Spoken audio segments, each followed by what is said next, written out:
What's up, my beautiful people? Another great day here inside the Black Actors Studio. I'm your host, Danny Royce, and today we have a very super talented actor, comedian, writer, producer, and director. You've seen him recently on BET's New Edition story, and also most recently portraying Eddie Murphy in The Price of Fame.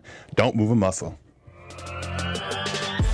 You're tuned into Black Hollywood Live, the world's first digital broadcast network devoted entirely to urban entertainment and pop culture. Tune in right now. What's going on, everyone? Welcome to Inside the Black Actors Studio. Our guest today is constantly reinventing himself. He's taken the stage stand-up comedy. You've seen him in HBO series The Wire. Also, CW's Everybody Hates Chris. The one, the only, the Black Actors Studio is proud to welcome Melvin Jackson Jr. How are you doing, buddy? Doing good, man. Thank you for having me. Thank you for being here. How are you feeling today? Feeling great, man. That's awesome. Every day alive is a great day, right? Exactly, right. Well, I want to say, first off, I want to say congratulations on your Emmy nomination. Thank you. And just tell us a moment how you felt when you found that out, that you were nominated. It was an interesting story. I went to look up, my wife's first because she was also being considered, and she got nominated as well for The Handmaid's Tale, Kelly Jenrette.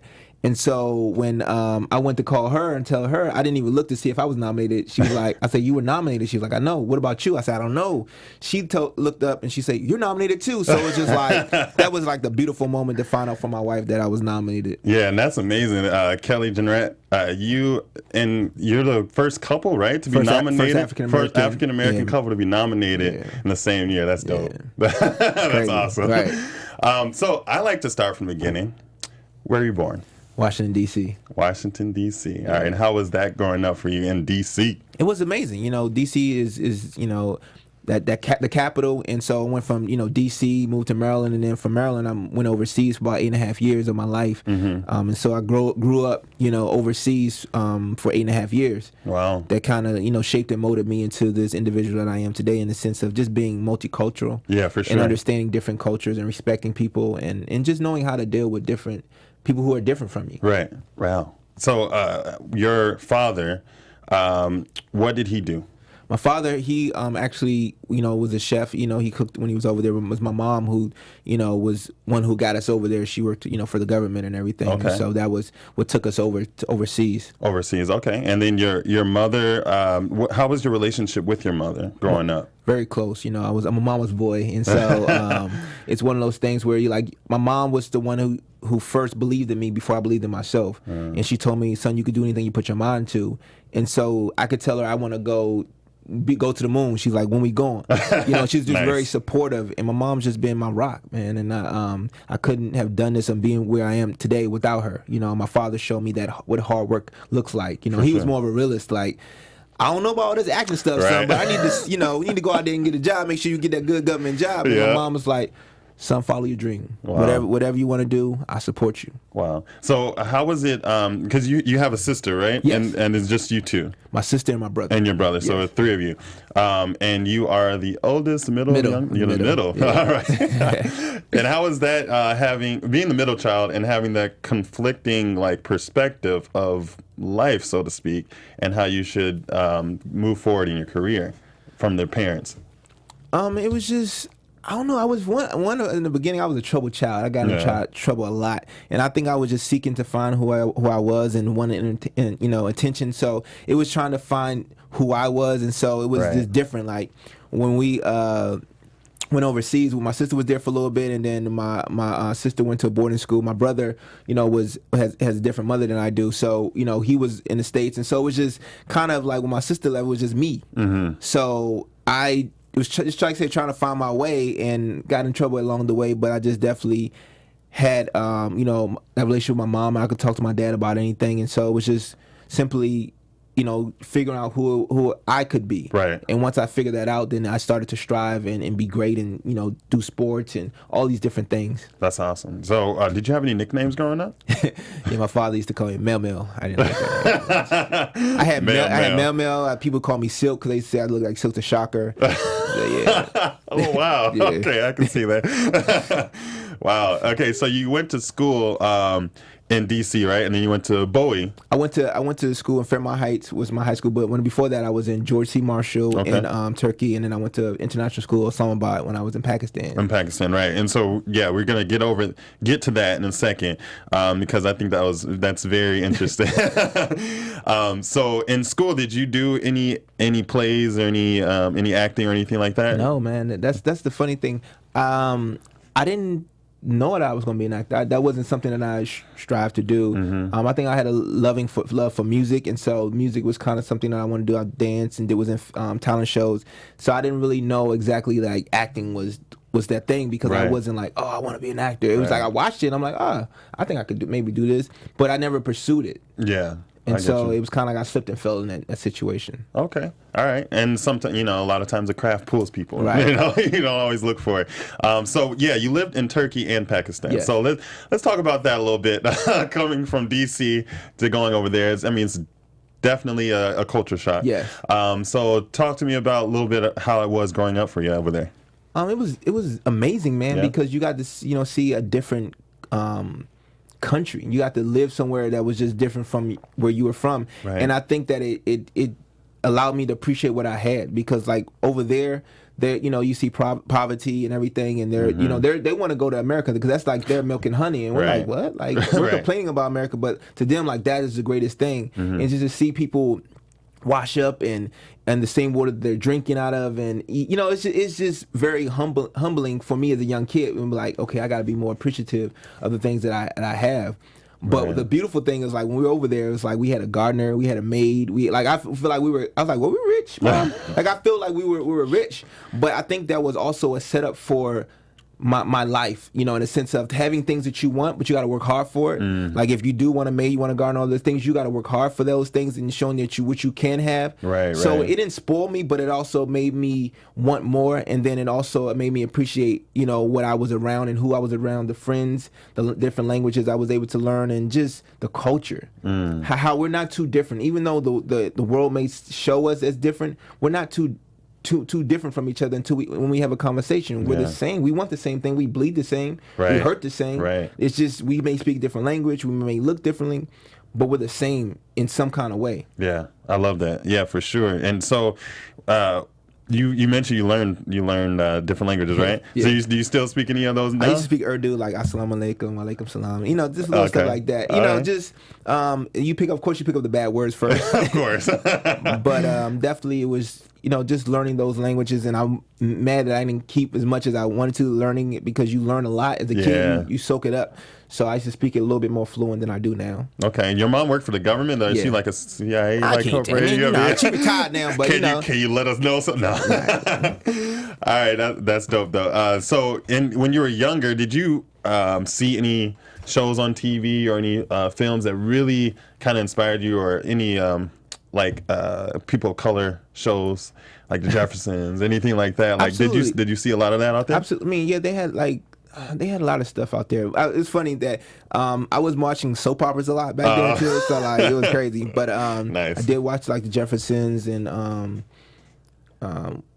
What's Happening and all that stuff. But like the crazy thing is, like, the movies I started watching, it was like totally different. Like it's multicultural in the sense where it's like it was some things that that you would normally watch as an African American kid, but it's like I had a lot of Caucasian friends, so I watched a lot of things. Like I would watch Dirty Dancing, one of my favorite movies. Grease. I'm watching Grease, so it's like it allowed me to see other people in a different way and understand. Like I said, we're the same. Exactly. So you have your African, your black shows, and you have your Caucasian shows, and so it was just like it wasn't like I like one over the other. It was like that was good acting, good entertainment, good movie, good. It was just, it allowed me to not look at color. Yeah, that's great. I mean, that's awesome. So your sister, you have a good relationship with your sister? Yeah, absolutely. Yeah, I'm really close to my sister. I'm like her big little brother.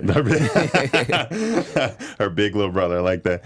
And so, how was pursuing your dream? Well, first I want to get into, because you're a manager, right? Yeah. You're managing music talent and modeling and things like that at 18 years old. Yeah.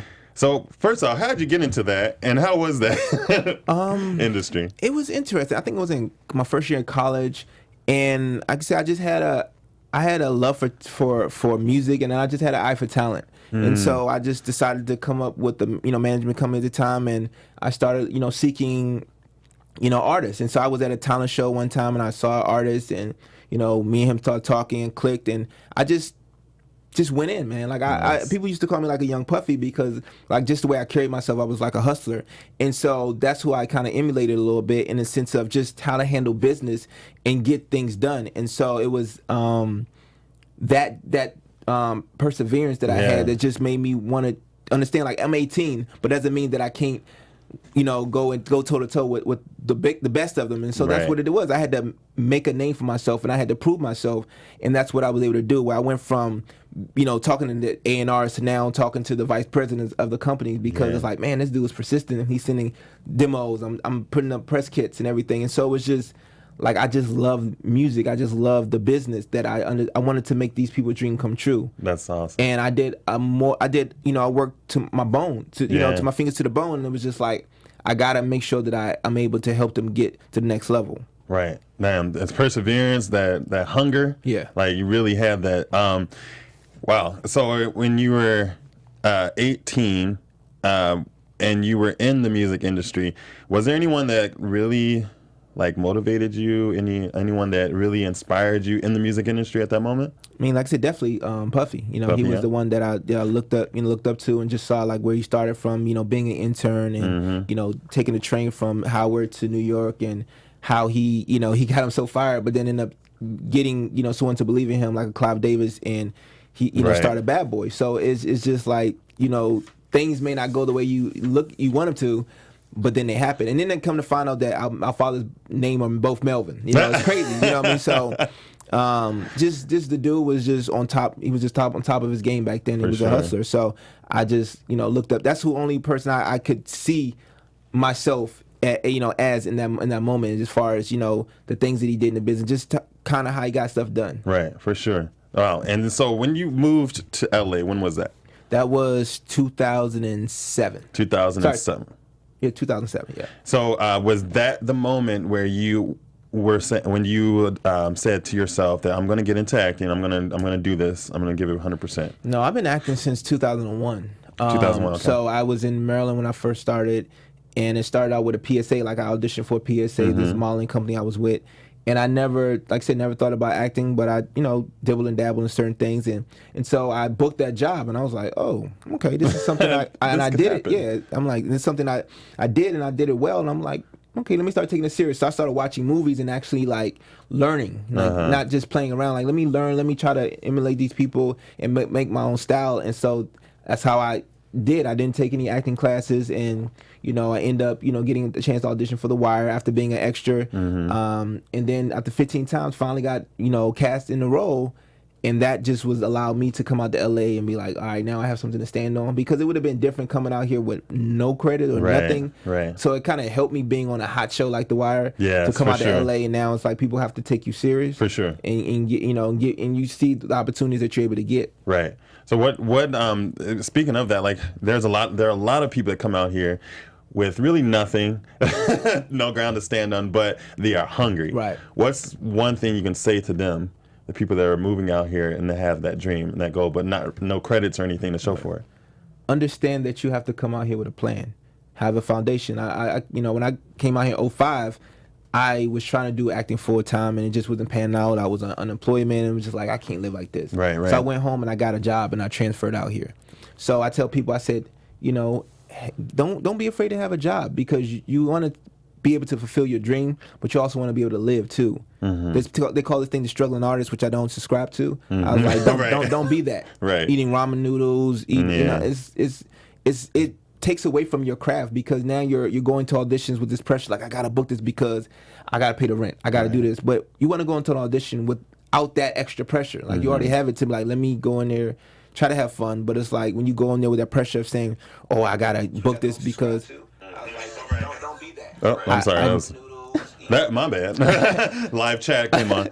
Yeah, like, you just don't want that pressure on you. So I tell them, say, have a game plan, have a plan in action, but understand that, make sure that you can support yourself first, and then focus on your dream and your craft. And even if you don't have credits, create something yourself. Right, You know, there's people right. that are creating web series and creating all these opportunities so many times, and you have to just continue to believe in yourself.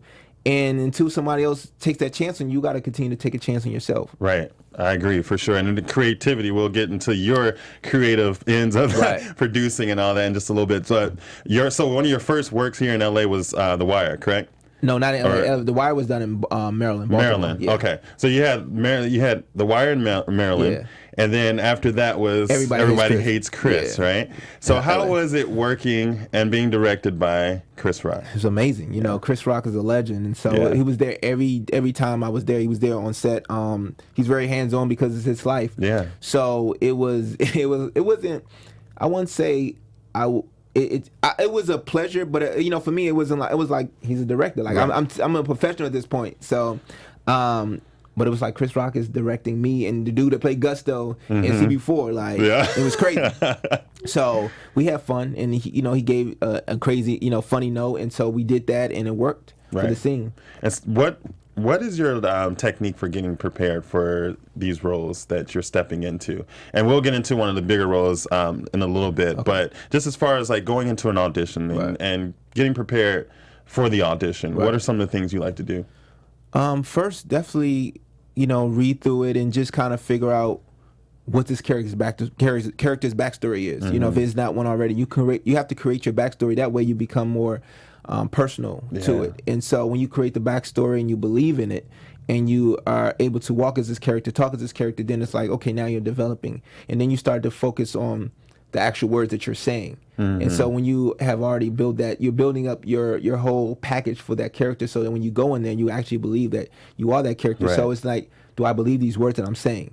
So those are constant things, because sometimes you don't believe yourself. You're saying like, I don't believe that line. Let me do that over. Like, no, I feel like I was acting. And that's the hardest thing sometimes as actors is we're acting. We're not supposed to act. We're supposed to just have a conversation. Like we're not, if you have a conversation, you don't have to act like you're having a conversation. You just have it. And so I think that was the hardest thing to remember, like not to act, but just to have the conversation. So then you build all that stuff around it, and you just go up there to where you have this character like the back of your hand. You know it, and you feel it, and you understand like what this person's feeling in this moment. Yeah.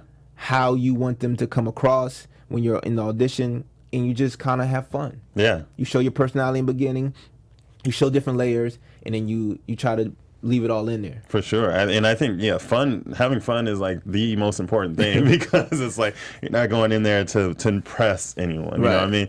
So I love that. So and Chris Rock. So the next big thing, I definitely want to talk about the NAACP Image Outstanding Television Award for that you got for the 49th NAACP. You stepped into a life that we all know and love, and in the New Edition story, Kurtis Blow. Yes. So I want you to just walk us through how it was preparing for that role and preparing for the auditions, because I know BET has some strenuous stuff going on there. Well, the audition was the same day. I was like 3:00 in the evening. I got the audition. I forgot when it was sent, but I saw it at 3:00, and the audition was maybe like 4:30. So I left work and I went straight over there. And so I was trying to like just read through the lines and prepare, and I didn't really have time to go in there prepared as you would like. And so I just looked at what the words he was saying, and I was like, how would I feel in this moment if I'm having to open up for kids and I feel like I've put in so much work, right? And I'm really like feeling this. So I went in there and I did it. And they were like, good, do it again, but do it XYZ, this way. And so I did that, and they were like, great. And so I just was like, okay, I really want this role. I was like, yo, this girl is blow. Like, New Edition is my favorite group. And I'm like, I get to be in their story. And I said, and they play Kurtis Blow. Yeah, I want this. Right. So it went from my age at the time was like, I didn't hear anything. And then every time I would look at my emails. And so then she said, that you're pinned. So I was like, you're pinned by the network. They really, really like you. You're being considered. I'm like, cool. This is the first time being considered by a network, like in this awesome capacity. So then they called me and was like, you got the role. So I was like, oh, okay, I got it. So now I'm like, okay, now I got to go in and really dig deep. Because I know Chris Robinson, who's a friend of mine, I know he's going to push me. So I was like, I got to come in there with something. So I'm looking at videos. I'm looking Crush Crew. I'm looking at interviews with Kurtis Blow, because I'm like, I'm sure they're going to want me to try to sound like him or something. So I'm just trying to like, I try to make sure that I first get the character of the person right before trying to emulate that voice, because that throws you off. You're trying to sound like somebody, and it's like, well, first have their mannerism down a little bit. Right. And so when I was on set, man, Chris Robinson, he just continued to pull the best out of me, man. And it's just like, he pushed me. They put me in hair and makeup. I transformed into Kurtis Blow. It wasn't like I was trying to be him. It's like I became him. And, people were like, well, what's up, Kurtis Blow? I was like, it just was there. And I was like, okay. Nice. And so I was a little mad I didn't get to perform, but it was all good. That's dope. That's awesome. And so you're married to Kelly Denrant. How long have you been married? We've been married for 3 years. 3 years. And you have 3 beautiful sons, right? Yes. Melvin, Deshaun, and Donovan. Yes. You were at one point a single father, right? Yes. Pursuing this dream. Talk to us a little bit about that, because I know a lot of people use that as an excuse sometimes, but it's more of a way to empower you to push forward. So touch on that. Yeah, man. I had my first son at 17, and I was trying to navigate through life and figure it out, and it was just trying to pursue your dreams while having a kid is a lot. Like when I was 18, my first year in college, and just trying to build and make sure that I could provide for my son without making sure I didn't take from him. So that was my motivation, seeing my son and understanding like you can do this, but understanding who I'm doing it for. And so that was my motivation to continue to persevere and push through it all and build. And you understand it's not going to happen overnight, but to see the fruits of your labor come, you be able to reap your harvest. It's like, man, like, okay. And so I get the chance to see, my son got to see certain things, and now he's pursuing entertainment stuff, and he's a great actor, and he's done some movies with me. So it's just amazing, man, when you're able to pass the torch on to your kids and you're able to see the hard work that you put in, and they understand that they can do it too. That's awesome. So right now, how is it for them seeing their dad on the screen? I think they got used to it now. They've been around different celebrities, events, and everything. So it's just like they're not like starstruck. They just understand like this is what it is, and they love love it when they're in it. And my youngest son was born in LA, so he's like, Dad, California's always my home, no matter what. So we in here. Right. Yeah. So speaking of celebrities, you've met a lot of celebrities, like all the way from like Chris Rock to, there's so many others. You can see on your website and everything and social media. Was there ever anyone that you met that you really kind of got a little geeky about, and really excited?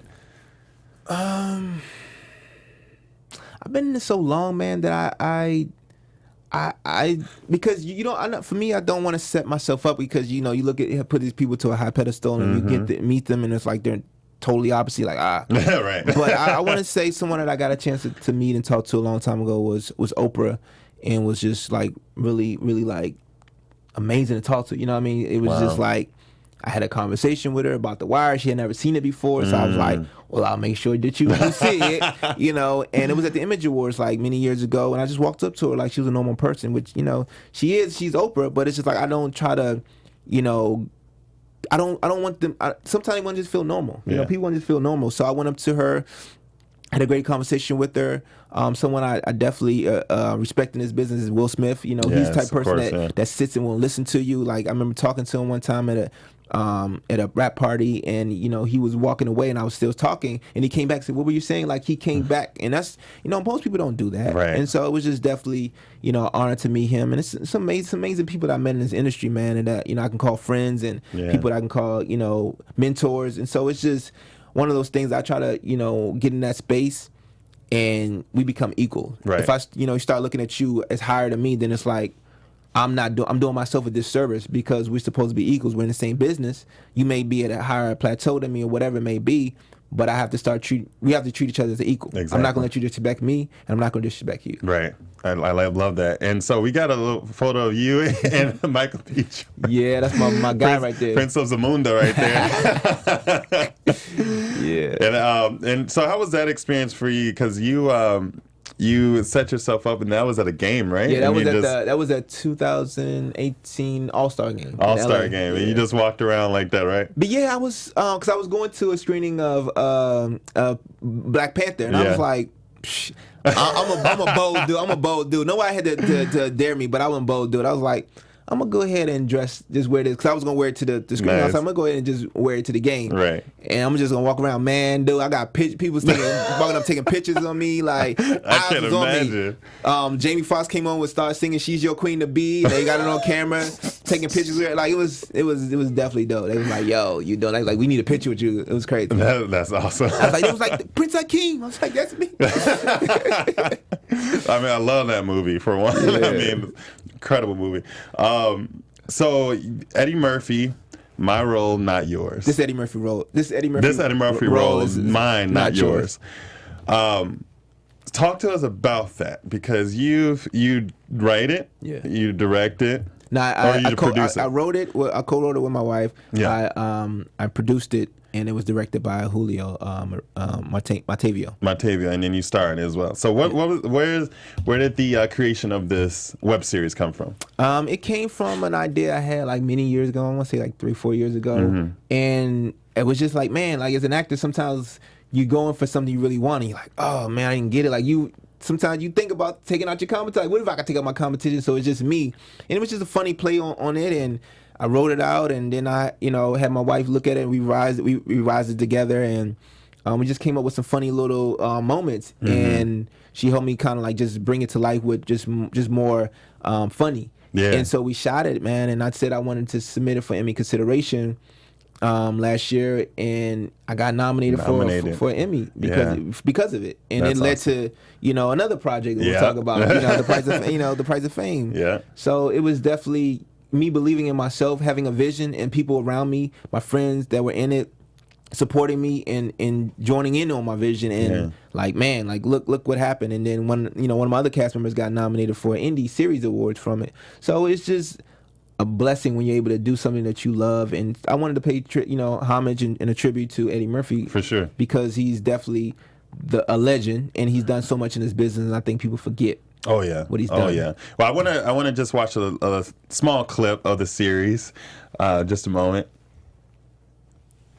Get that going, but also, that's just great that you created this opportunity. Yes. You know what I mean? Yeah. Okay, well, we're not going to watch the clip right now, but so I watched the web series, and it's funny. It's incredible work. Thank you. And so is that season 1 is wrapped, or that was season 1. So season 2 we're beginning going to begin shooting season 2. Okay. And yeah, man, hopefully have it out. If not this month, definitely beginning of next month. That's awesome. And it's we're trying to take it to another level. And go ahead and tell everyone where they can find that series. You can find it on melvinjacksonjr.com. You can also find it on YouTube. This Eddie Murphy role is mine, not yours. I even have it on my IGTV. You can check it out. If you can check out the whole 1 through 6 episodes. I put it up there so you ain't gotta sit through the intro, the outros. Just get to go ahead and binge watch it. Yeah, all the way everyone's through, binging nowadays. Right, all the way through, so you can get ready for season 2. Right, that's dope. So there was a part in episode 2 where you were doing different takes on Eddie Murphy roles in different films. Did you do that for your project that would shortly come after, in the Price of Fame? Did you? How did you prepare to jump into Eddie Murphy's role? Well, it was kind of. I guess I was already preparing for it without knowing it. I think the stuff that I had watched and just kind of, even doing stand up. Some people would see little things in Eddie, and I wasn't truly trying to, but I think that you watch somebody so much and you get compared to them that you start doing things that you're not knowing that you're doing. But it's like now when you get a chance to portray him, like this was the whole thing. Like I want to portray him in his biopic. Yeah. That was the whole reason that I was doing the web series as well. So it's setting me up for multiple things. Right. Not little did I know they were doing Coming to America too. So this will set you up for multiple things that you don't know and understand. Like people are watching, and if it's something that you want, you got to create it. If you want to be a doctor, then you write a role for you being a doctor. As a lawyer, same thing. Yeah. So I understand that this is what I wanted to do, and this is what I wanted to eventually happen, and it did. Yeah. You know, it didn't happen. It happened in a biopic, but it happened in the docudrama. Right. That will eventually one day, you know, they'll do a biopic, and who knows if I'm able to portray him in that. May betray him in the biopic. Who knows? Yeah. No, that's awesome though. That's dope. And so for the Price of Fame today is going to be another viewing, right? Yeah, it's 5 p.m. Let's and 8 p.m. share with everyone because that's big news. Right. The Eddie Murphy episode of The Price of Fame will air 5 p.m. today and 8 p.m. while I'm portraying the legendary Eddie Murphy. So make sure you tune in. Tune in for sure. And I just want to take a moment. On the Reels channel. Yeah, the Reels channel. Look it up. Download the app if you don't have it. For sure. And I just want to take a moment to thank you all for tuning in, watching the live chat, and just being here supporting inside the Black Actor Studio, Black Hollywood Live, and AfterBuzz TV. I want to thank you all. And yeah, it's just great being here with you and just talking. And I'm getting inspired just talking to you. So you had the new edition at Kurtis Blow, Eddie Murphy Price of Fame. And so what was your most impactful experience in Hollywood thus far? Impactful. I would say finding my purpose in the sense of I came into this game being a manager, became an actor, and then figured out my biggest attribute was being a producer, because I'm able to bring people together, able to create opportunities, and not just for myself but for others. And I think that's more important, because as actors we know we can be self-centered and it's about us. Right. And that's not who I am per se. Like, I'm always thinking of other people. So as a producer, I'm able to create projects and put other people in it. And now it's like people will contact me like, hey man, when next time you do a project, I want to be in it. And you'll feel like I'm Jerry Bruckheimer or somebody, but that's just like when people respect what you do and they see that you hustle and you're doing things that they want to do, then they come to you. You know, exactly. Like, you know, like minds attract like minds, like-minded people. Yeah. So it's definitely, you know, being a producer is something that I feel like is my best attribute above acting. Okay, I like that. So this is actually a question from one of the viewers before on Instagram. They had posted, what is something that you do to prepare for the scene before the audition, and then something you do to prepare on set? One, I'm trying to calm myself down, because sometimes like my heart will be real fast. It's weird. Like you can do a bunch of auditions, but what I try to do is go in there and be believable. And so I tell myself, just understand like what it is that you're going to do. What is it that you're trying to sell them? Are you trying to sell them you? Are you trying to sell them the character? Or are you going to go in there and just be present? Yeah. Because, you know, people can read through BS. And so I just say, I don't want to go in and BS an audition. Yeah. And so I go in there just understanding that I want to have my lines right, you know. So that means I have to slow down. Sometimes I get in my own way. Yeah. So I think the preparation is just being ready so you don't have to get ready. Yeah. As the quote says. As the quote said, right? Infamous. So one of the things... so I think the other question... on set. On set, it's just pretty much, you know, you got the job. So now you just got to go to the next level. You just go and you like, man, I got to go even higher than I did an audition. Because now I have the job. Now it's going to come out on camera. Yeah. So people going to see this. People didn't see the audition besides the people that were in the room. But now you're on set. You got to be good. So for me, it's like, when I feel like, nah, I don't like that, I'm like, hey, can I do that again? Yeah. Even if they're like, no, you could like, no, I need to do that for me. Right. And that's what you do. And that's the difference between a professional actor and a non-professional actor. You really do have to own it. So one of the things you were quoted as saying that you would love to be known for is just a great businessman. Yes. Can you elaborate on that for me? Because I feel like, you know, you can be a great actor, a great producer, all these things, but if you're not a great businessman, you can do none of those things. I feel like you have to have your brand in order, your business in order, so that when you conduct yourself, people understand like this person's really about business. You can go in there and you can talk to a bunch of executives and own the room because you're about your business. I mean, you're well prepared, you know what you're talking about, and now you can converse with them in a way that it's like, oh, this person is not just an actor. So I think that when you start understanding like it has to be bigger than you as one person or one entity, that's why I say I'm a brand, because I offer multiple services. Right. As an actor, as a writer, as a producer, as a director, like I cannot just limit myself to just being an actor, because everybody is out here as an actor. Exactly. So I say being a business means that multiple streams of income is going to come in from whether it's acting, whether it's producing, whether it's, brand marketing, whatever it may be, it's going to be multiple streams of income because I'm a businessman. Yeah. Value. Love that.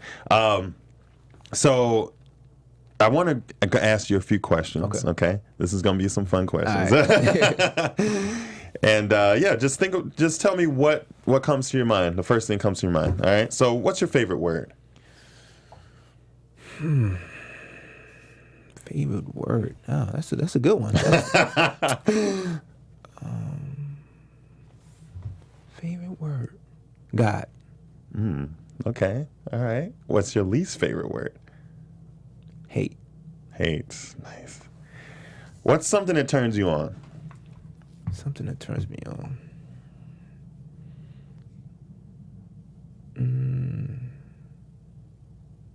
In what kind of way? Whatever way you wanted to say. Doesn't have to be sexual. Right. Like, okay.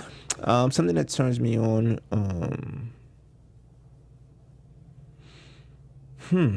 That's another good question. Turns me on. Something that turns me on. I'm gonna say knowing that something is attainable. Okay. That's turning on. How about something that turns you off? Negativity.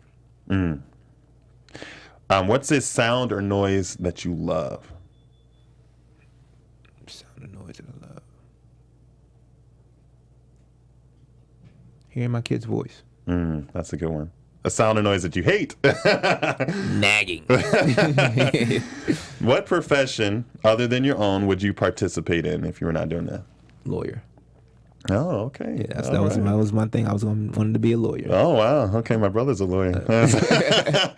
He can win an argument. All right. Right. What profession would you absolutely not be a part of?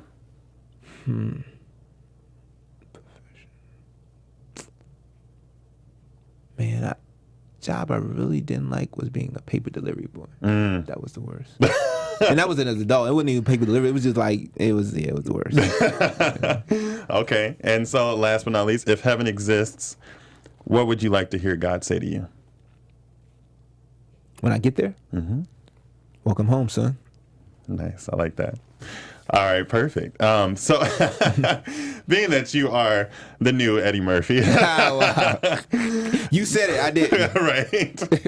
There can only be one Eddie Murphy. There can only be one. Let's be correct. There can only be one. But you are revamping and you're showing us him, so we get to see him through you, which is awesome on TV.